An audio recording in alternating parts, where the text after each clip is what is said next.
There's a lot of news right now around unemployment and the housing market. Some are wondering if we should be expecting a wave of foreclosures as we move through the last 4 months of the year and into spring. And it's easy to understand why. The memory of the 2008 crash is still fresh on the minds of a lot of people. You might even be worried that a housing crisis will come on the heels of a slowing economy and higher unemployment. I'm Janelle Rawlston with the Indigo Skye Group at Compass. First, I'd like to say that our thoughts and our hearts go out to all those who've suffered loss because of Hurricane Laura. It's an incredibly difficult and heartbreaking situation, especially when you lose your home.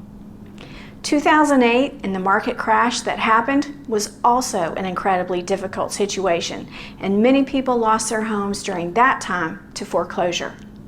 Let's take a look at 2008 and compare that to our current situation.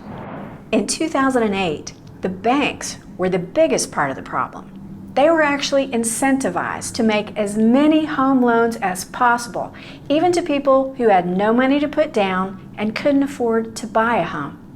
As bad loans came due, homeowners had no equity and no options, and banks had no choice except to foreclose. Today, we have a very different situation than 2008.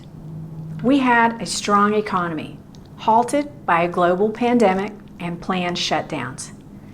Many people did lose their job, and unemployment has risen. Some people are wondering what happens if my neighbor loses their job and they can't make their mortgage payments. The good news is, this time around, banks are part of the solution.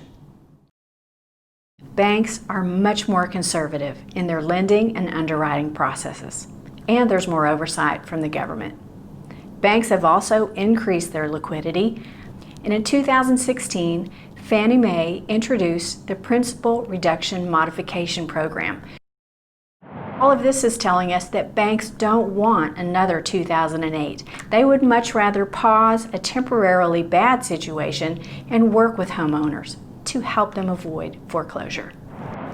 Since March, banks have been offering different programs like forbearance and deference and other measures to help homeowners postpone their mortgage payments to a later date. Interest rates are also so low right now that many homeowners can refinance, lower their payments, and save money. Finally, the majority of homeowners in the United States have a large amount of equity in their homes. These homeowners can use equity to refinance, do a cash-out refi to help them make payments, or sell their home and pull the equity back out. All things considered, most housing market experts will agree we are not expecting a flood of foreclosures. Conditions just aren't the same as they were in 2008. If you have questions or comments, I'd love to hear from you, or even get a thumbs up if you agree. As always, our team is here to help any way we can. If you're considering selling, buying, or investing in a home in Dallas, contact our team today. Thanks so much for watching. Until next time.